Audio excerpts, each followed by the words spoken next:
So you stand here as the trainer of the favourite for the King George. I know it's been the target for some time. Are you surprised you're going there as favourite?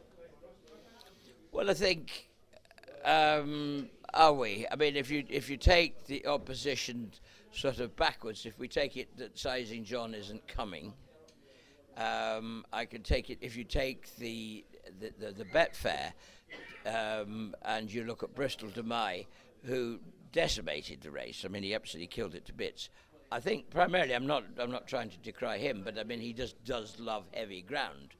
Q Card is now on a little bit of the back foot.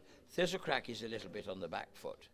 So the race, in a funny way, the big sort of the big guns aren't just necessarily all going to be there. This doesn't take anything away from the race, but there are 3 or 4 of the major players that possibly aren't going to, or are not either not going to be there, or are coming in with question marks. So, you know, you go with what you've got. He's come out, he's won his race. Bristol de Mai's come out and he's won his race.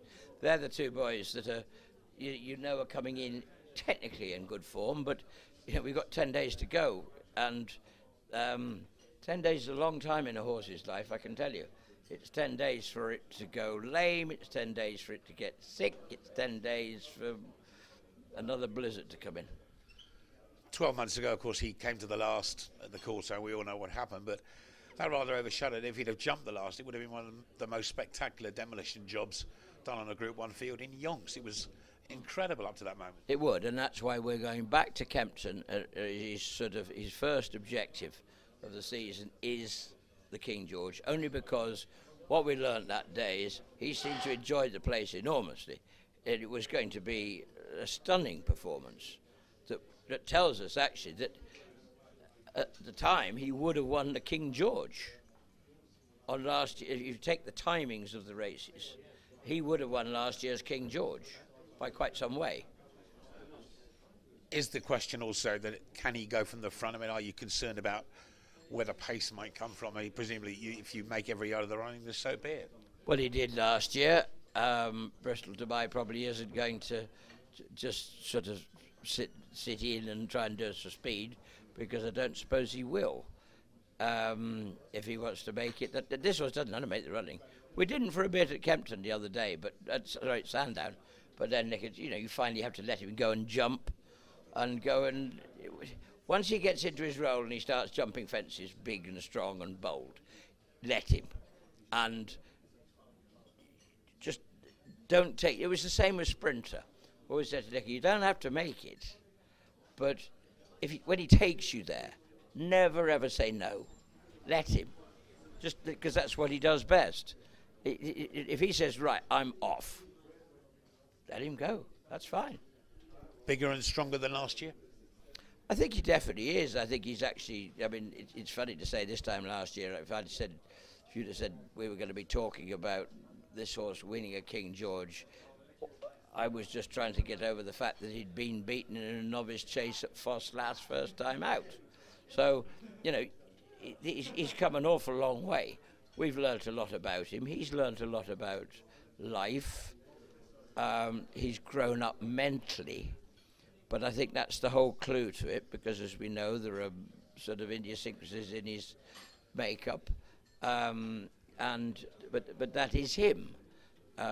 He's not soft, but he needs treating with kid gloves, if you like, and that's why we didn't get a haydock.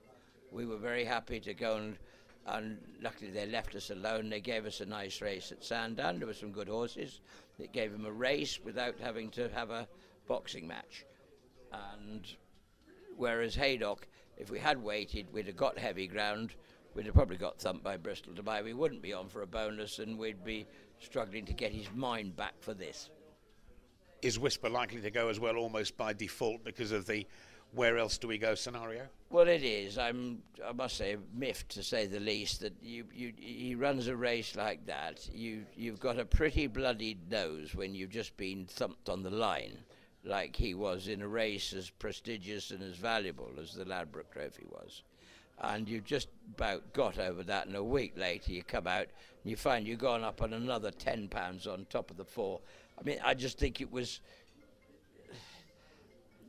you could take it when you've won a good race and you've done something spectacular, but to get that when you've been beaten, it effectively takes him out of all handicaps for forevermore.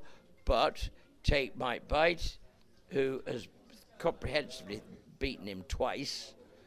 How can I ask Di Walters to go in there and do that again? Does he really want to come into the King George and get a third drubbing by... He might not. Anything can happen. You're probably going to have to run him. But it'll be a tough decision. There are other places we can go. But that's the end of handicapping. And yet he's... we know that Mike Bite has, I say, comprehensively beat him twice.